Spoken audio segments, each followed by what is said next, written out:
Oye, tío, tú tienes cara de niño. Yo te veo por la calle y te ofrezco unas hostias. Es que aún tenemos que pelearnos tú y yo, tío. Te vas a cagar. Somos Martínez, actual campeón super welter de España, que con una man sola puede matar familias enteras. Tenemos que mirarnos rollo asesino, rollo... En el otro lado, y después de haberse escapado del pesaje, le da vergüenza pelearse conmigo, un tío. representante del peso escombro, debutando en la categoría de pesos misericordia, primer contra con un récord de 0 de 0. Y Zamora de portero. ¡Que Dios reparta suerte! ¡Venga! ¿Cómo la movida? ¿Cómo le tengo que atacar?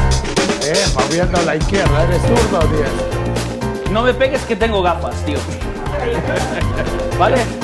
Trato hecho, ¿eh? Pues dale la barriga. Venga, entonces... Búscale ¿Cómo le busco? ¿Cómo le busco? el hígado, el hígado.